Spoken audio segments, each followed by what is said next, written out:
Assalamualaikum warahmatullahi wabarakatuh. Alhamdulillahirabbil alamin wa bihi nasta'in wa ala umuri dunya waddin. Assalatu wassalamu ala asyrofil anbiya'i wal mursalin wa ala alihi wa sahbihi ajmain.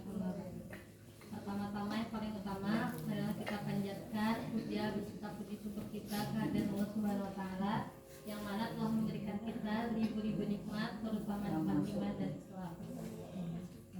Alhamdulillah pada kesempatan hari ini kita semua dapat berkumpul di majelis yang insyaallah barokah ini. Semoga kita semua yang hadir diringankan langkahnya, dilembutkan hatinya, dan dipanjangkan umurnya untuk mempelajari sebagian dari tuntutan agama kita. Amin.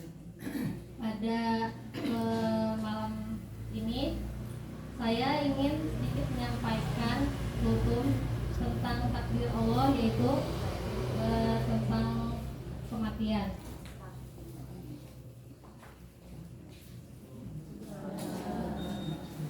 Ibu-ibu yang dirahmati Allah Subhanahu wa taala,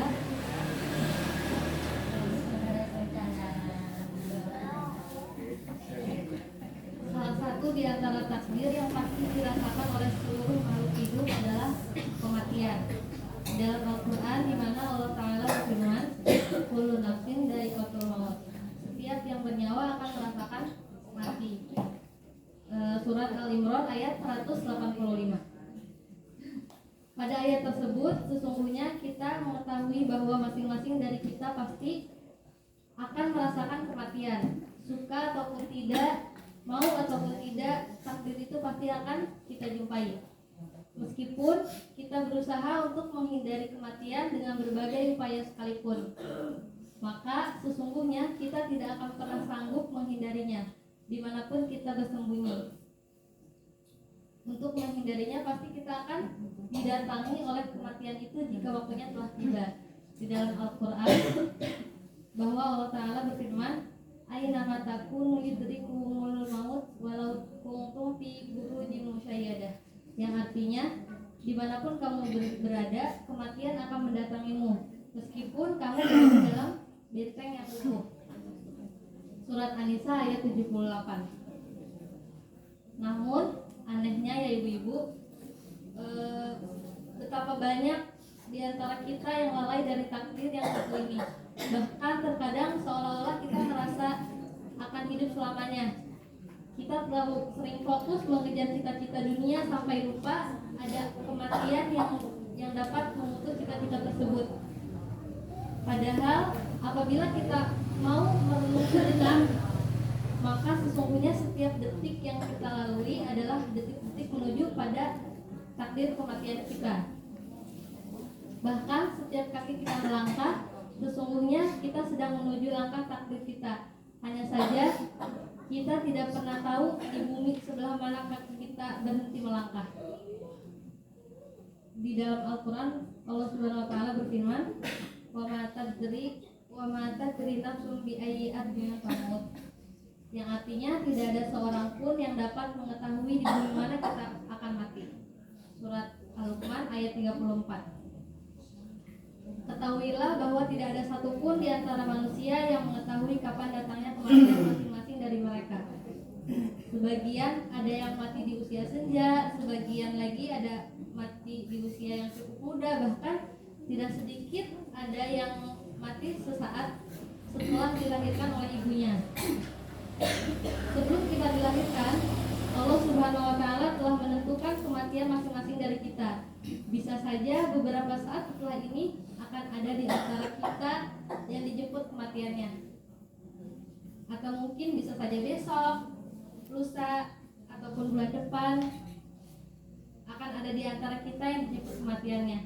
Yang jelas kematian itu pasti akan datang dan kita tidak akan pernah mengetahui kapan datangnya.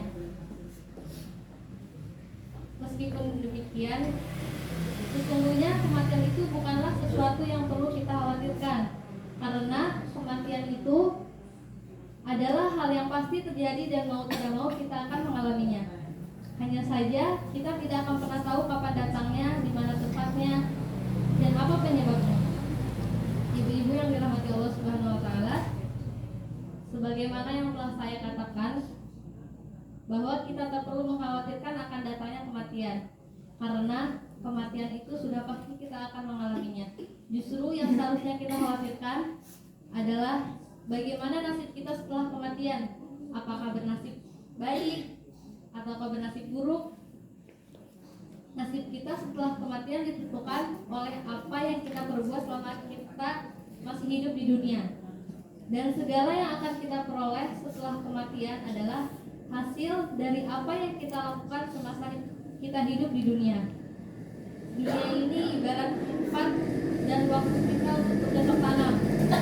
Sedangkan akhirat adalah tempat dan waktu di mana kita akan memanen apa yang kita tanam. Apabila semasa di dunia kita menanam kebaikan, meskipun kebaikan itu hanya sebesar zarah, maka sungguh kita akan melihat hasil panen setelah kematian. Sebaliknya, apabila kita menanam keburukan di dunia, meskipun keburukan itu hanya sebesar biji zarah, kita akan melihat hasil panennya setelah kematian. Ibu-ibu yang dirahmati Allah Subhanahu wa taala, demikianlah kultum yang saya sampaikan. Semoga dengan disampaikannya kultum ini dapat mengingatkan kita akan pastinya kematian dan kehidupan setelah kematian. Oleh karena itu, marilah kita bersemangat dan berlomba-lomba mempersiapkan bekal untuk kehidupan setelah kematian sesuai potensi kita masing-masing. Potensi yang memiliki potensi di bidang ilmu, gunakan ilmunya untuk meraih akhirat. Yang memiliki potensi di bidang fisik, gunakan fisiknya untuk meraih akhirat. Dan yang memiliki potensi di bidang harta, gunakan hartanya untuk meraih akhirat. Kurang dan lebihnya saya mohon maaf. Wassalamualaikum warahmatullahi wabarakatuh.